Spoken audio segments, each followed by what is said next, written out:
Okay, hello, welcome one and all. It's an exciting time in the day because it's about time to start our very own little Dragon's Den. We couldn't take that name, it was already trademarked, so we went with the Clutch. Really big shout out, by the way, to HSBC and Excel for sponsoring this part. Without them, it wouldn't be possible. And this is going to be an exciting one, folks. We've got a few fledgling companies looking to take £3,000 home, and it's going to be up to some of our judges to decide that. At this point, I feel like some people aren't listening, so I'm going to say the words free drinks. Got your attention after the Clutch, so definitely watch this one, and afterwards I want to see you guys heading upstairs to check out the bar, to check out the pop golf. We've also got bad axe throwing, as well as the VR Esports, V-Sports rather, and of course the Rocket League will be up on this screen afterwards. But for now, I want to actually start welcoming our judges to the stage. First up, we've got Mark Carter, Commercial Director of XL Esports. Now, Mark has refused to tell me exactly what dragon he's going to be, but you're going to have to guess as you go along. Joining him, we've got Kartik, Arya, co-head of HSBC Kinetic. Whoa. I was about to fall. But Next up, we've got William Turner, head of Strategic Growth, Partnership and Innovation at HSBC UK. And then finally, rounding us out, we've got Lisa Howe, CSO at Bidstack. Okay, so these are going to be our first judges, and I believe first up we have got a pitch from UNEVN, so if UNEVN would like to come to the stage.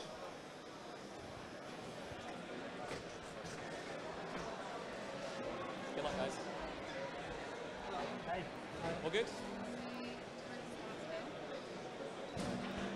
And your time starts now. Hello. We're a company called UNEVN from Finland, with a mission to revolutionize the gaming experience. My name is Aleksi, here's my brother Santeri, and our product, a professional grade, portable, all-in-one gaming setup. We'll get back to that later on. We've been passionate gamers for as long as I remember. Going to LAN events with our friends has always been a big part of our gaming and has stuck to this day. Once again, a few years back, we were lugging the tables from our friend's office and setting up the venue and disassembling our setup from our home, and thought that there has to be a better way to do this. So we made a prototype of the product ourselves and for ourselves, and the first time we got it to a boot camp, everyone was, we need this for ourselves, although it wasn't pretty. So we started to think, how could we make this possible? So we started developing it for mass production. Well, the second version came and we met Jesse Vainikka, player named Jerax. Some of you might know him as a former Dota 2 player. Well, Jesse said that this could actually be something that pro gamers would appreciate. So we started to think, how could we make this happen? And we realized that there was actually a problem to be solved. Injuries caused by inefficient ergonomic posture is a big and increasing part in esports. Also, having the right neutral joint posture doesn't only extend the length of careers, but also leads to the best biomechanical conditions, which helps the player's cognitive performance through optimal blood circulation. Well, Jesse joined the team, and we thought that it couldn't be only portable, but it would have to be also the best tool for an e-athlete. As we got our web store open, people started to contact us, and it became evident that our envisioned customer base was only a fraction of the demand. From traveling construction workers to parents sharing their gaming space with their little ones, to military personnel living in dorms, even schools and colleges lacking the room for proper esports setups, and the list continued to grow. The only thing in common with our customers is that they are hardcore gamers as ourselves and don't want to compromise on their gaming performance. Well, back to the beginning. What's the phenomenon behind playing together in the same space when online gaming is so easy? Why are we here today, all together, as it could be a teleconference as in COVID time, but still we're here? The answer is that people need face-to-face encounters and real human interaction. Discarding the very top teams in esports, this is still very underrated. To really tune in cognitively, socially, and emotionally, people require face-to-face encounters with their team, just as in any sport. Our mission is to get young players to play more together in the same physical location. This has a fundamental effect on the internet age youngsters, improving their social, emotional and interactive skills they will need as future e-athletes, but also in their lives in general. We believe the best way to do this is making it as easy as possible without needing to sacrifice the gaming experience. Human nature will take care of the rest. So here is the base.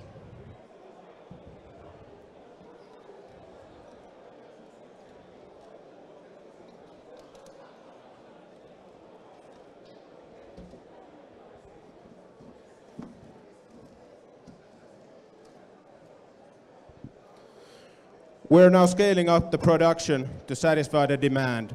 We are looking to find investors, partners, and other collaborators internationally who share our values and vision and want to be a part of the journey becoming the most trusted esports equipment brand in the world.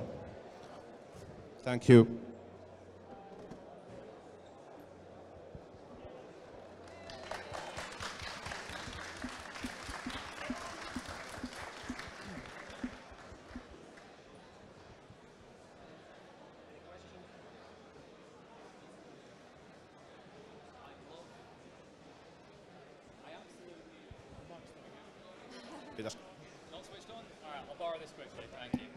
I just got to say, I love the confidence that they actually had an extra minute left, but they were so great at it, they rounded out on 4.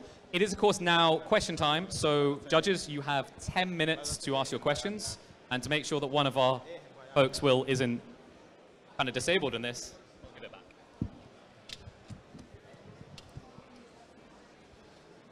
Okay, I'll start then. So I guess my first question is, so what market are you trying to address? Is it a kind of a B2B market, a B2C market? If so, if it's both, what's the split look like? And kind of the last bit of the question, if it's a consumer sale, are you selling more to kind of people at home? Are you selling more to, how's it split down? Yeah, as I said in the pitch, it seems that it's spread out who want to buy these, and we've actually only done about 100 of these, so we have wanted to spread it out as wide as possible. On the consumer side, we have people who live in small apartments and don't have a proper gaming setup place. People who travel at work, they live in hotel rooms in the week, they want to game there.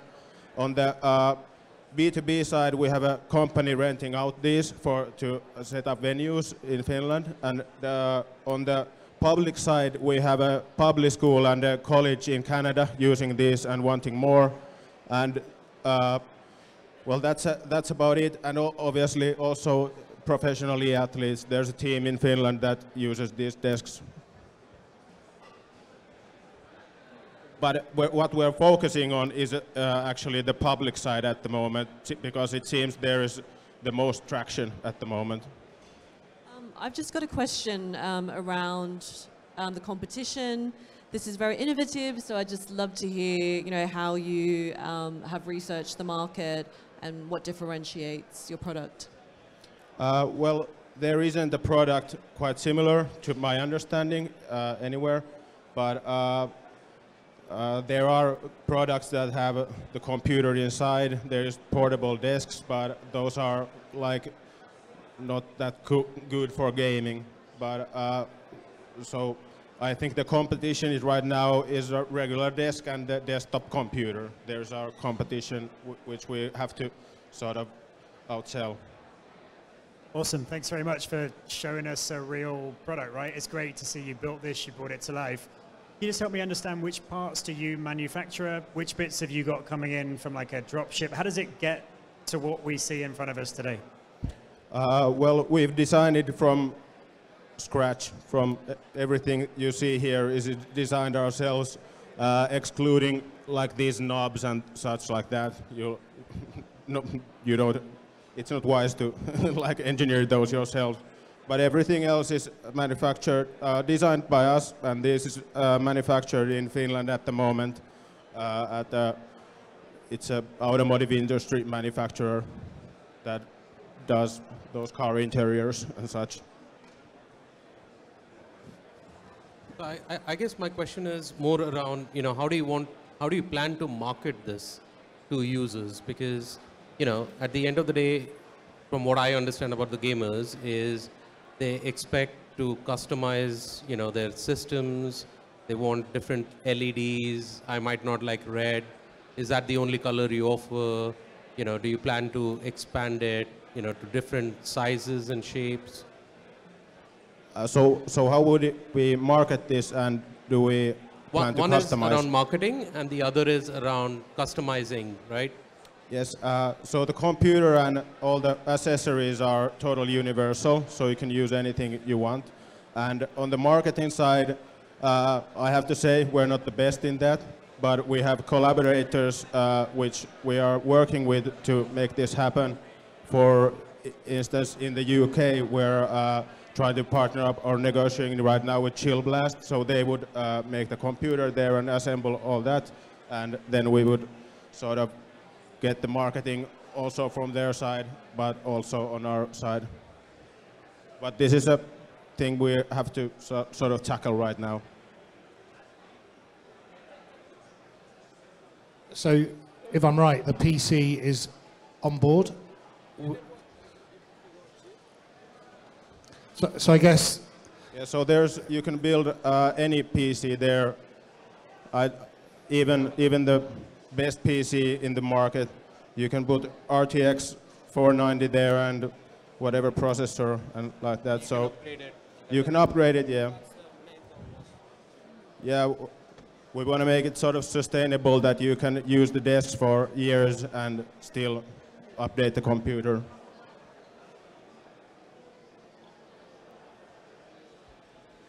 And how are you pricing this at the moment? And how does that compare to some... How do we sell it right Yeah, no, in terms of pricing, how are you pricing this when you sell Pricing? it? Yeah. And how does that compare to somebody having, a desk and a PC at home? Well, at the moment, we are the computers we have built ourselves and got to customers. We haven't put so much premium on the components, but then we sell the desk. So our main goal is sell the desk, and the desk is in US at the moment $1,300. So without the components, and that price point we have seen that it moves. There might be possibility to go up or possibility to go down if we get the volume up and like that, but we have sort of proven that people are willing to pay more than 1,000 euros for this product because it solves a problem from them. And what's your inventory like? I mean... Our margin. No, your inventory in terms of how many pieces do you think you can supply in, let's say, a month? And what do you currently have as stock? We currently done a batch of 100 desks, and we're now scaling up the production and looking to manufacture in thousands next year. And how much are you selling right now? How would we sell them? No, how many are you selling right now? How many? We sold them. Oh, okay. And we're actually there's coming in. Well, the Canadian University, college wants more, but we can't offer right now. But we will offer them next year. Okay. So I think last question for me. So you talked at the beginning about how important ergonomics are for players, which I fully agree with.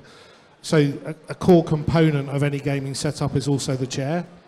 So how do you manage the risk, I guess, that your desk and setup may be great from an ergonomics perspective, but you always got the chair? How would it go with the chair if the chair is different?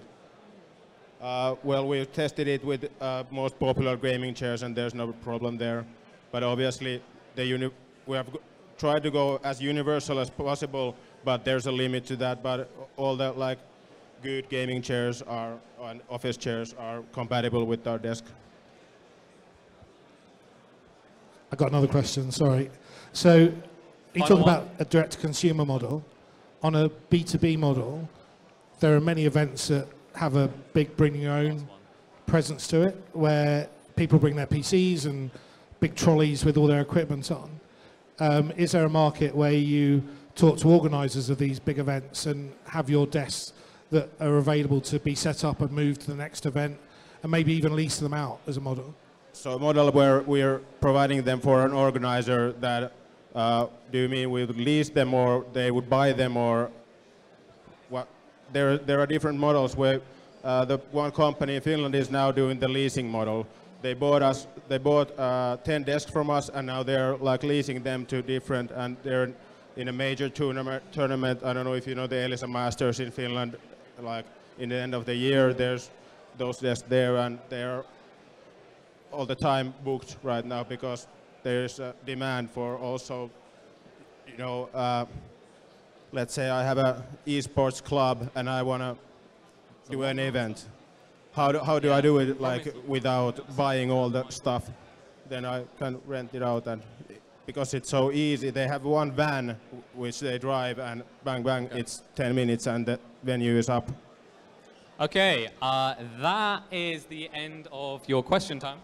I believe next up we are going to be moving on next one, so congrats guys. Be sure to hide that somewhere where I can play with it. I really want to get in a few Valorant games. No, it's in our hotel room. Yeah, round of applause, round of applause. Thank you lads. Worst time for my iPad to turn off. I look very tech incompetent right now. But let's bring our next contestants to the stage, which is going to be GameStars.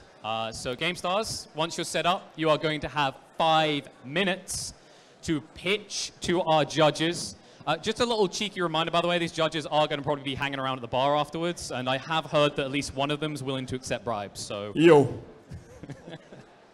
Okie dokie. How are you feeling today? Yep. All good? Ready for the beer? We need like 20 more minutes to here. Are you ready? Because your time definitely. starts now. Nice. So guys, my name is Alexander Kahanovsky. I'm coming from Kyiv, from Ukraine.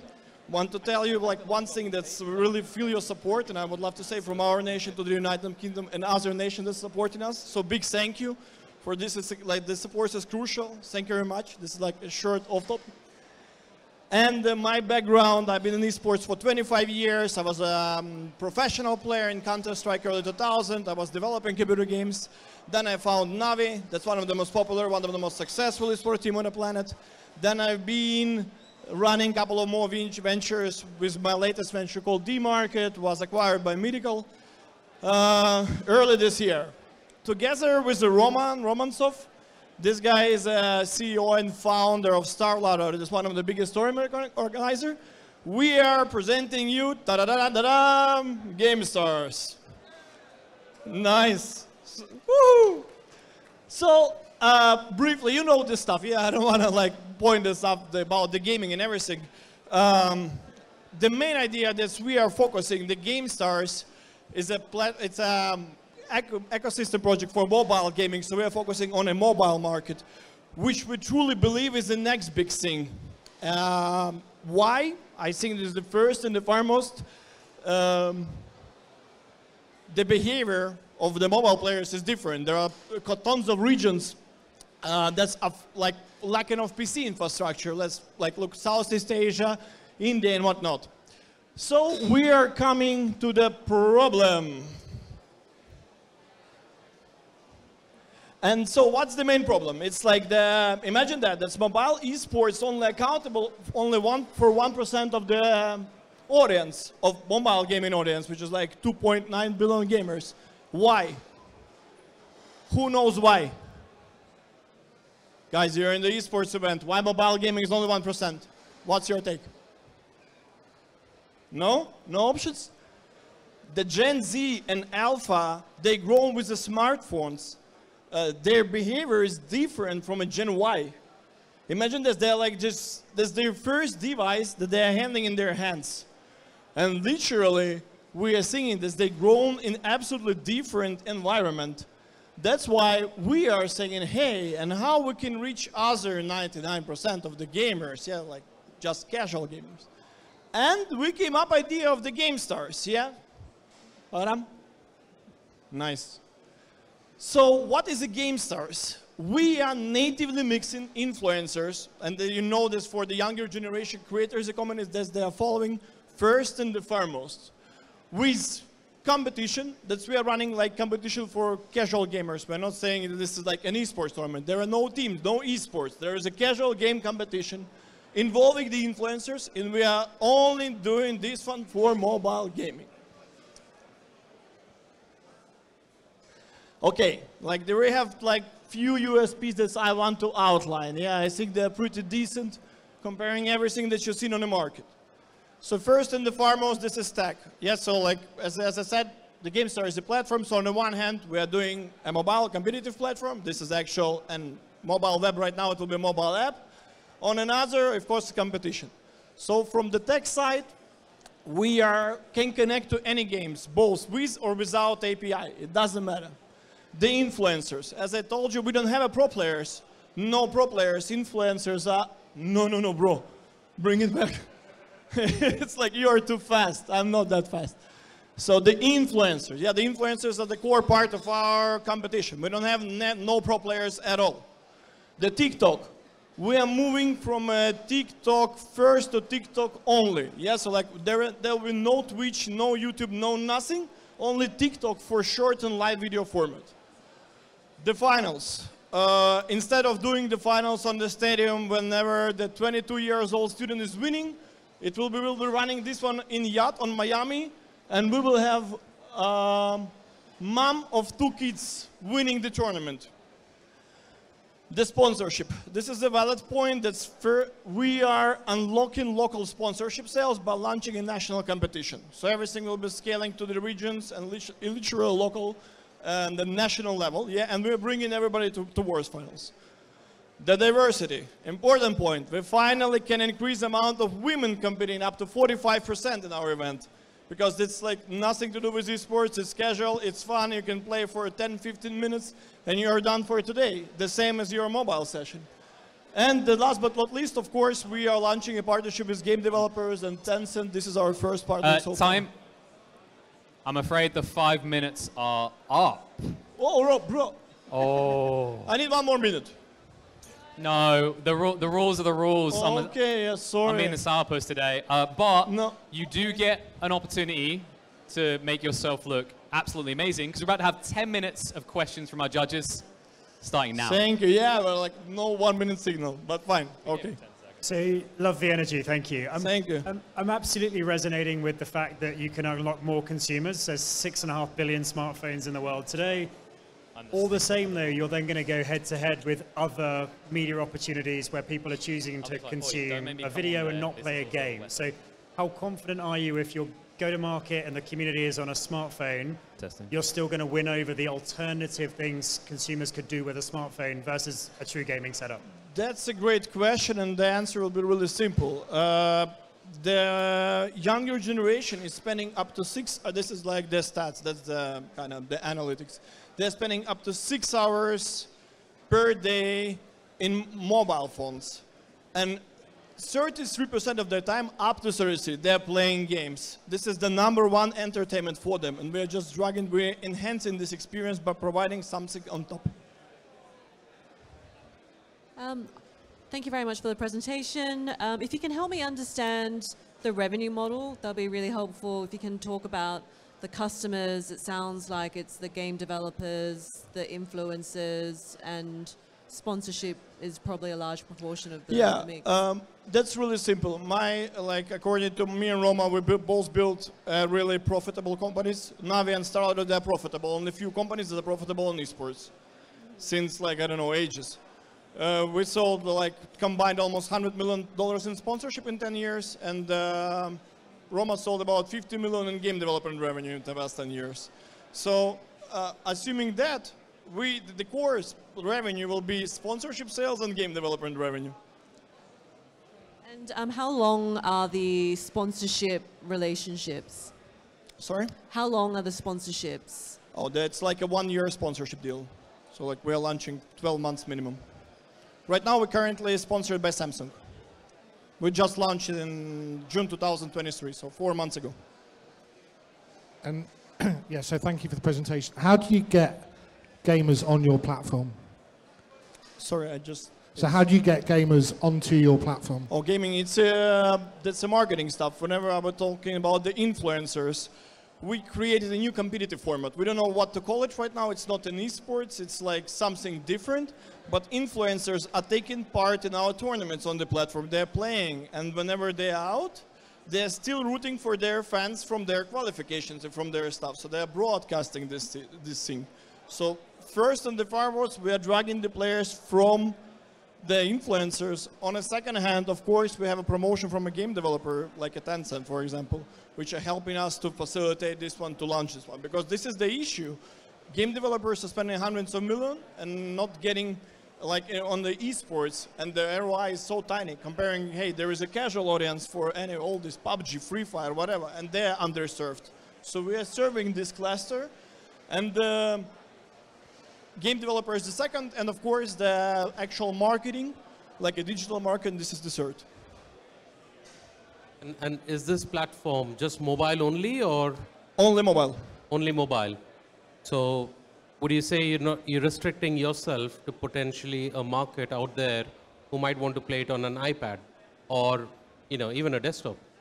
I don't think the desktop it's something that will be in the future. In 10 years, it will be mobile. Desktop, maybe a laptop, right? It doesn't matter. I think like that's mobile is the only blue. Listen, esports is a red market. It's done. You cannot enter. There is no possible to enter to scale. Everybody who's in esports, that's what we have. It's really hard to get into. Yeah, like I would say the one case that I'm loving, this is Carmine Corp from France. That's like a newcomers. Yeah, but it's really hard to enter. And it's really hard to make it profitable. On mobile esports, there is none. What we are doing, we have no competition. Right. Nobody is doing what we are doing. Why we should like challenge the stuff with the red ocean whenever we can enter blue ocean? Okay. And if I heard rightly through the presentation, you're trying to broaden the market from inclusivity, different sexes, different demographics, different geographies. Equally though, how do you layer that? Because I may not want to play a game or be in a space where my mum is doing the same thing or a different generation. So how are you thinking about the segmentation? I just think that we are, of course, like we are starting from competitive games. Yeah, this is our background, but we're not running any team mode. It's a solo play, casual player, different type of gameplay. This is like this kind of harsh tournament structure. This is a challenges. This is like a really single thing. On another kind, of course, we want to move toward more casual gaming. Imagine, do you know how big Candy Crush Saga? It's like, it's the same as a PUBG, and there are no tournaments. There are actually no events. Imagine this one, and this audience, they just want to like have a casual, like amazing, to have fun. Yes, like just want to have this tournament there. So we are, I think, on the one hand, of course, we're starting from competitive titles, but we are definitely moving towards single-player games, mobile games, whenever we can also launch a competition on our platform. And so what does the roadmap look like for the platform? So it's a platform for casual gamers to have fun, driven by kind of influencers and their following and the game publishers.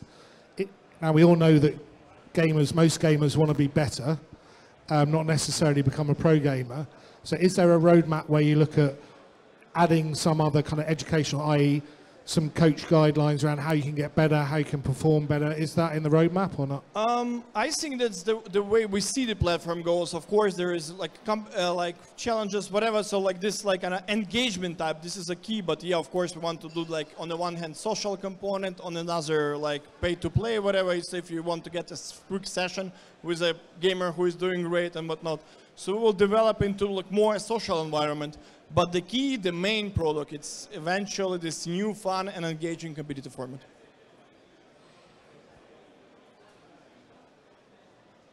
I got 2 more slides, but it's like, I was thinking it's 5 minutes will be enough, but no. Okay, any more? No, we're good. Thank you guys. Thank you. 20 more minutes and we're going to drink a beer.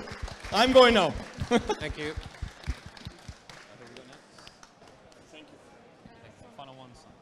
Okay, that was fast. I mean, sorry we had to cut you off, but 5 minutes is 5 minutes. And you got through all your questions so quickly. Great job there from GameStars. We've got one more contestant for you folks, and I'm hoping they're going to be able to be fast. With a name like SONIX, I'd hope so. SONIX, you have 5 minutes once you're on stage.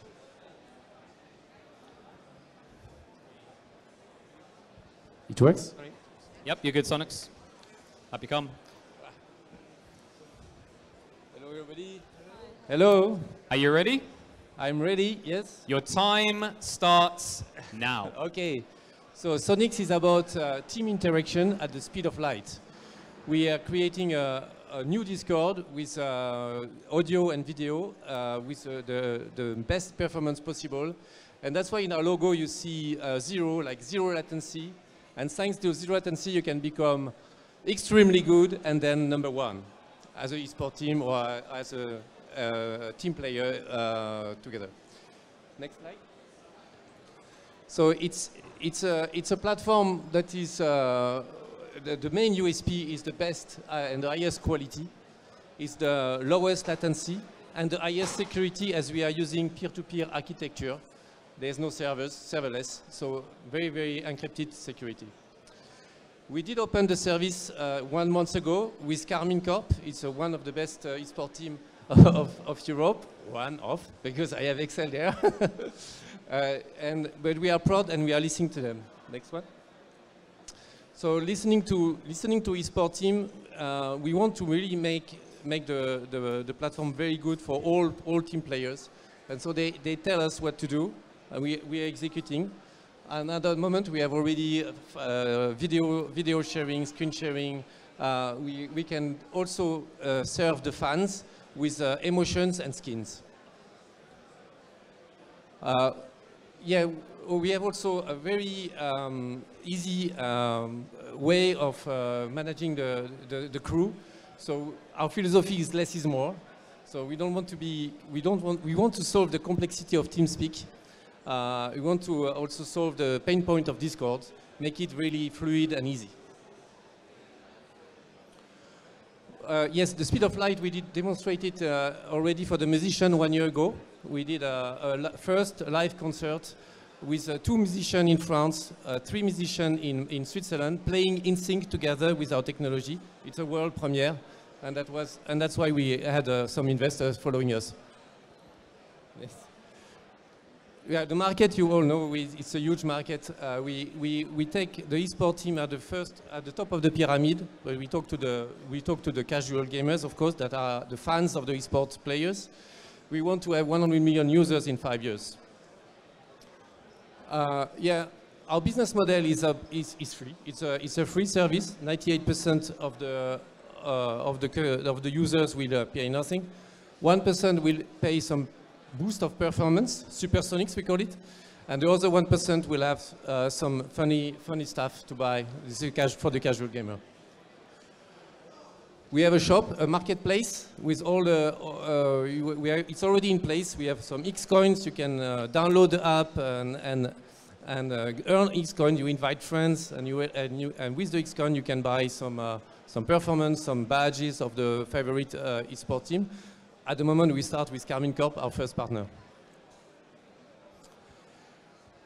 The marketplace is for not only the esports team and the tournament, but also for the brands. Any brand can come and propose stuff, avatars that you can dress with, for example, Louis Vuitton, like in League of Legends. We have the same vision. We want to also partner with the game publisher because they have a very nice environment that they can also download in the app. And of course, the marketplace will be useful for any influencers, any digital marketing activity with promo code and so on. Next. We have a roadmap.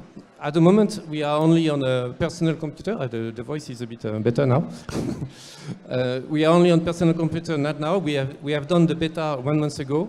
We target the smartphone as a very next release in a few months. And after that, we want to be cross-platform for all the platform, the console, the PlayStation, Xbox, and etc.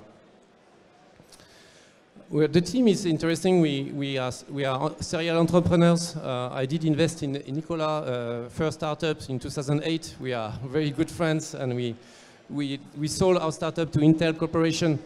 Now we reinvest in many, many other startups, and together we are 150% on SONIX. And we have also, we hire some talents like Matthew Steiner in US, is one of the marketing star. And we have also an ESOP for acquiring new talents, because we know that if you want to succeed, the success is marketing. The financially, 100 million users will give us 150 million recurring revenue. That makes us a very valuable company. And we are... we need to stop now. That's 5 minutes. Your 5 minutes are up. And so, yes, we need 1.5 million, and we welcome any investors. Okay, so 5 minutes are up. Apologies you couldn't get through it all, but you've got 10 minutes of questioning now, so judges, go ahead and dissect. Just on time. So I guess, so you're working with K-Corp now. K-Corp are using your product now. What are the gains that K-Corp get by using SONIX? So clearly fast interaction. So I made a demonstration to Arthur, the CEO of K-Corp, and he could perceive listening the two services at the same time, Discord and us, a real gap. So he understood how fast we are, and he understood how good it will be for his players, specifically Valorant players. So first, he will have a very good experience for his players.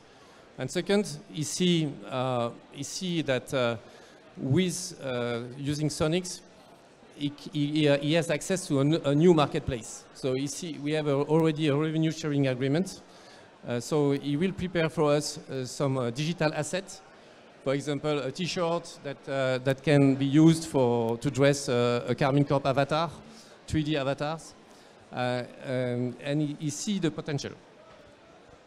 Of course, the agreement we have is a long-term agreement. So we are now in the awareness phase, and the next phase is to start call to action, to motivate the fan base of Karmin Corp and to grow together. It's a win-win deal. And we like to do the same with you. Can you talk just a little bit about the security and the privacy of the communication that's happening on the channel you've built?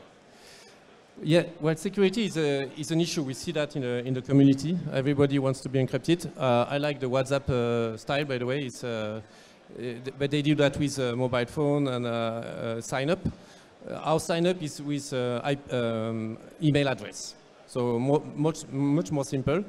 And communication will be between two IP addresses, and that's it. There's nothing in between. So that's why we can claim a super high level of security. Olivia, I just have a question around your 5-year plan to grow the active users. I saw the numbers on the screen, so I'd just love to understand how you will get to the millions of active users by 2028. Thank you. Yes, so we see the exponential curves, right? The first year, we want to be calm. We want to first grow, understand our customers, make them very happy on a beta level. So that's why we are listening to experts, to all the teams, the esports team. But by doing so, we think we are going to be break-even next year. And then once we are fully ready with all the assets, with all the features, and mainly the smartphone capabilities, then we are going to make a big push and raise Series A to accelerate in marketing. And I guess, can you share with us what the retention rate is at the moment with the retention rate? It's quite amazing. We did receive 3,000 new users. We consider they are happy because they don't go out. But we had, let's say, 2% of the users that were claiming problems, and we solved them. So as a start, it's not enough. It's not significant enough to say we are good, but it's promising. So I guess, the way I view SONIX is more as a performance enhancement tool, right, to users. Would that be aptly cover what it actually does? Does it enhance performance? Well, yeah, we are definitely oriented performance. This is the SONIX offer, right? Yeah. With SONIX, you have the lowest latency, the highest quality, and other features. But we think that the performance is not enough. So that's why we have this marketplace. We want to welcome all the casual gamers that are not necessarily shooting for performance, but that are looking to the stars like the Excel team or Karmin Corp team. This is Karmin Corp. There's 10 million fans. I mean, look at the screen. We were in the Karmin Corp KCX3 1 month ago. You see SONIX everywhere. You see 30,000 people in the arena supporting Karmin Corp against G2. By the way, G2 won. And it was it's really, really, really intense. I mean, for me, it's super exciting. Someone say esports has problems, but when I see that, I have some doubt. Of course, the game publisher are the one we want to partner with as well, because we see that the game publisher will have a lot of benefits with us. I see a lot of win-win possibility. We will also propose our technology via an API that could be incorporated in any games.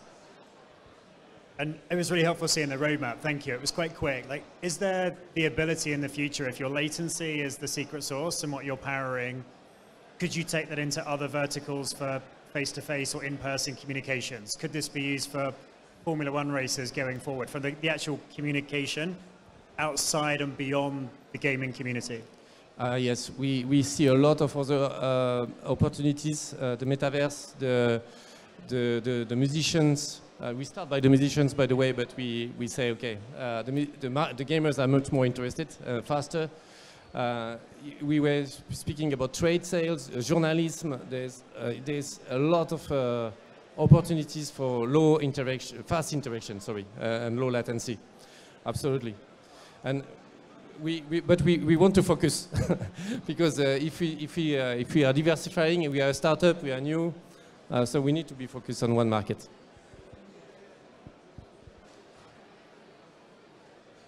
So, do you run this on your own Discord? A new Discord, we are. Well, it's a bit ambitious, but Discord is a very nice tool. I use it right now. In few weeks, we will not use it anymore. So we have, but it's a bit complex. And I think we have good relation with Discord. We know the CTO, we have contact, and we would like to potentially that Discord buy us. That's why it's a good investment if you go to SONIX, because we have plenty of potential buyers like Microsoft and Discord and others, and Zoom and company. So for kind of in-game chat, people will be using SONIX platform rather than Discord?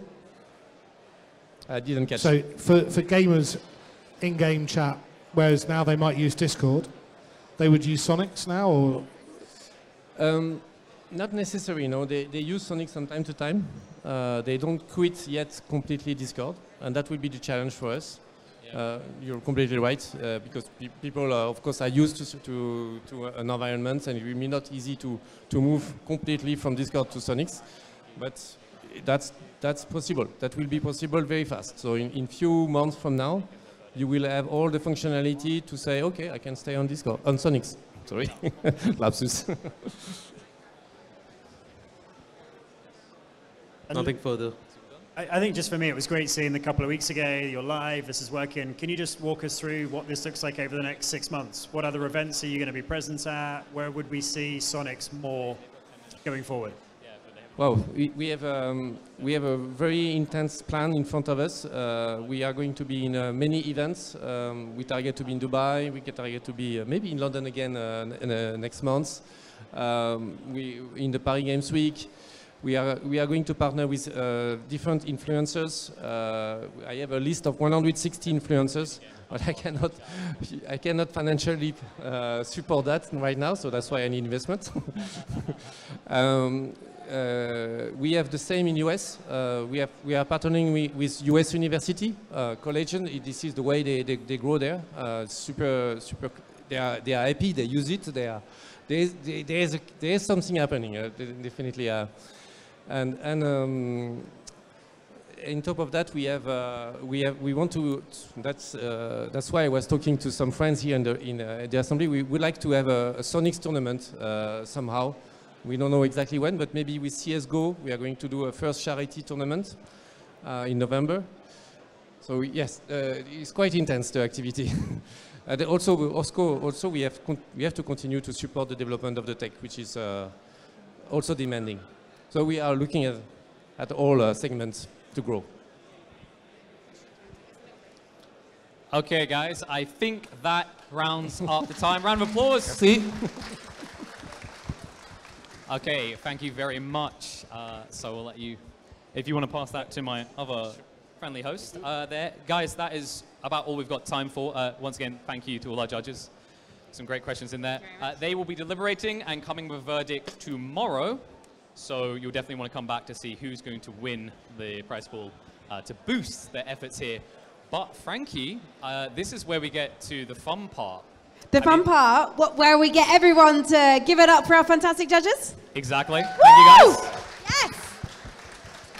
I've got to be conscious of how much I clap because otherwise it makes sounds like I'm hitting the microphone. The judges have got a really important decision to make because they've basically got to go and drink quite a lot of the bar and then decide who is going to have their life changed by the clutch. That's why we gave them a head start. We're like, we need to give them a nice place at the bar because, as we said, these people probably going to go and maybe give them a little tap on the shoulder, maybe a free drink and say, how did you like my pitch? Who was the harshest judge and why was it Mark? He really wanted that Peter Jones, you know. I think he kind of hit it. No one's quite as tall as Peter Jones, but he had that domineering feeling on the panel. We'll give him some stilts for next year. Stilts and a suit. I'm sure he'll have mastered the technique of walking on stilts by next year. He won't even need a chair, right? No, he'll just stand and loom over the people during the clutch. We did mention the bar though. We did, because people want to go to the bar. At the start of this, free drinks, right? So you want to be up there, around there right now, grabbing those. But if you want to do something a little bit adventurous before you get a few drinks in and want to be safer about it, there is bad axe throwing going on. So maybe bad axe throwing and then the bar if you want to be responsible. There's also the Pop Golf. Yes. The VR. Yes. And the Lions Creed tournament. It's Rocket League.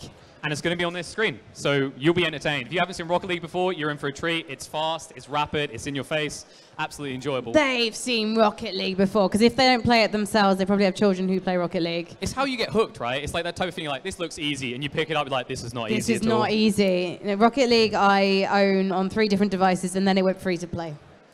Now, speaking of things not easy, I'm going to try and machine gun out the sponsors because I know people want to get to all the activities. You've been working hard all day, Killer Pigeon, just for this moment. Go right ahead. Honestly, true to the name, I'm just going to wing this. So, big shout out to Kadia, our headline sponsor, as well as IESF, the silver partner, and HSBC XL, the clutch partner for the panel you just saw. On top of that, we've got Wex and Canon, who are doing a giveaway across on our social media, ESI London, if you want to enter into that. And then we've got ESG Gaming, Shikenzo, SideQuest, Ross Video, Abios, Ars Futura, .x Talent, Gamehers, 9, Confetti, London and Partners, Grid, ProMod, and Hot Drop, as well as Chill Blast, Lions Creed, Cherry Extra, and Philips that are working together on the tournament. And then rounding out, we've got Esports News UK, Swipe Right UK, NUEL, Esports One, Viperio, NSE, ATLU, Early Game Group, Yuki, Arab Hardware, and Safe in Our World, as well as Melanie Gamers. Amazing. Absolutely smashed it. My goodness, this man is hashtag freelancer, by the way. He is available. He can commentate. He can host. He's done all the games. He's done Age of Empires 4, for goodness sake. He really has done all of the games. The boom of esports. Not the boom. Age of Empires 4 only came out a few years ago. Age of Empires 2 yeah, that's there as is well. It's a boomer esport. And I'm all for Age of Empires 2. And I like that tournaments in Age of Empires 2 still happen. But we're done. It's no longer going to be the boomer esports. Zoomer esports up on this screen. Zoomer esports. It's going to be hype. Live your RLCS fantasy extravaganza in the Lions Creed tournament. When are we back tomorrow, Frankie? We are back tomorrow at 9:55 a.m. I'd like to say sharp, but I imagine we're just going to talk to you as you filter in, feeling probably slightly bleary-headed from the free bar that I imagine most of you are going to go to right now. And we've got loads more panels. We're going to be revealing who has won the clutch and won themselves £3,000 of investment money and also mentorship for their product. And I can't wait to see who wins that one. Absolutely excited for it. So guys, you heard it here first, 9:55 tomorrow. Be in your seats, whether you're a little bit wear and teared from a night out at the bar. And don't forget to use the ESI app as well, so you can make connections, put meetings in the diary, obviously hashtag ESI LDN as well, share the fun you're having, and maybe that's a good way to meet people you want to network with as well. I think we're ready to go to the bar ourselves now. Yeah, honestly, I'm going to Okay. grab a kebab on the way, so be sure to use the food coupons you got given. But we'll see you all tomorrow, bright and early, for more of ESI London. Thank you very much, guys. Enjoy.